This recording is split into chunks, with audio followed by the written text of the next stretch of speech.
Hey everyone, and welcome. When we talk about childcare, we know that safety isn't just a boring list of rules, it's everything. It's the trust we build with every single family. So today, we're going to dive into the essential daily protocols that protect that trust and make sure every child is safe and happy in our care. I want you to really let this sink in, because this quote, this is the heart of it all. It's the promise we make to every parent who leaves their child with us. It's not just about knowing the policies in a binder. It's about knowing the children. This right here is our fundamental commitment. So we're going to walk through three huge parts of our day. First, how we handle medication, then how we stay vigilant about allergies, and finally, how to respond calmly and correctly when accidents happen. Let's get started with that morning rush. Okay, you know the scene. It's a busy morning drop-off, parents are rushing to get to work, kids are excited to see their friends. This moment right here is one of our most crucial checkpoints for health and safety, and it all kicks off with our medication rules. Let's be crystal clear about this. This is the big one. It's totally non-negotiable. We never, ever give a child medication without signed written permission. No exceptions, no they told me this morning, none of that. And on top of that, only the center director or a designated lead teacher can actually give and log any medication. Now, when we get that permission, we have a checklist. And each one of these points is a safety net. The original container, that prevents dangerous mix-ups. The child's name, the dosage, the doctor's name, it's all about doing a triple check to make absolutely sure we're giving the right medicine to the right child at exactly the right dose. And after we give it, we document it, every single dose. This log isn't just a piece of paper. It's our proof. It's a precise record that protects the child, you, and the center. Think of it like a communication lifeline. If a parent calls later or another teacher takes over your shift, this log gives them the instant, certain answer. It gets rid of any guesswork, and when it comes to a child's health, that is absolutely critical. So this is really important. We have to know our limits. We are caregivers, not doctors or nurses. Our job is basic first aid. Cleaning a scrape with soap and water, putting on a bandage. That's it. We do not apply medicated creams, burn ointments, or anything like that. That's a very firm boundary for us. Now, of course, there are a couple of things we use all the time: sunscreen and diaper cream. But even for these, our core rule still applies. We need written permission from the parents every year, and every single tube or bottle has to be clearly labeled with that child's name. No sharing. Okay, so we've handled the morning drop-off. Now our focus has to shift to something that requires our attention all day, every day: mastering allergy awareness. This is one of the most serious risks we manage.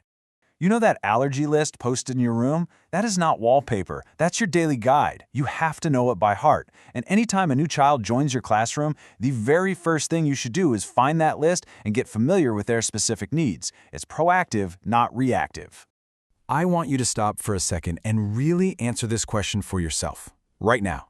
Do you know the exact spot? Not just, oh, it's over there somewhere. In a real emergency, every single second counts. Knowing exactly where the EpiPens are and how to use them isn't just part of the job, it is the job. Just look at this slide. On the left, you've got the signs. On the right, the action. There is no step in between. If you see hives, if you see swelling, if a child is struggling to breathe, you do not wait. You don't wonder if you're overreacting. You act. You follow that emergency protocol immediately. So while we're always paying attention, there are a few moments when the risk is even higher. Meals and snacks, that's the obvious one.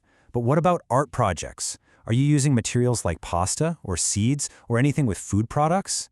And this is a big one. During a shift change, are you clearly communicating about allergies? It has to be a standard part of your handoff routine. All right, let's move on to our final section. Look, kids are going to run, they're going to jump, and sometimes they're going to fall. Accidents happen. Our job isn't to wrap them in bubble wrap, but it is our job to be completely prepared for the unexpected with a calm, professional response. This little red bag is basically your mobile command center. Every single classroom has one. And it's not just full of bandages and wipes, it also has all the emergency contact info you'd ever need. It's your safety kit on the go. I'm going to say that again because it is just that important. The red backpack and your classroom phone go with you to the playground. Not just when you remember, not most of the time, every single time. This is the absolute golden rule of outdoor safety. The rule here is simple. If it happens, it gets written down. A tiny little scrape, a bump on the knee, a tumble in the grass, it doesn't matter how minor it seems. Every single accident requires a formal accident/incident report. This keeps a clear record and makes sure parents are always in the know. And here's how we decide how to communicate it. For a minor scrape, a quick alert through our parent app is perfect. But, and this is key, for anything more serious, and especially any injury to the face or head, that's an immediate phone call. We never delay that kind of news. And filling out the report correctly is just as important. You have to be specific. Describe exactly what happened, when it happened, and what you did about it. It needs to be signed by the director and the parent. A copy goes right into the child's file, and the original goes home with the parent that same day. And hey, just a quick but really important reminder. These safety rules apply to you too. If you get hurt on the job, even if it seems like nothing, you need to report it to the director right away. Your well-being is a huge part of keeping the center safe. So, let's wrap this all up. This is it. This is your daily safety pledge. It comes down to 3 simple, powerful promises.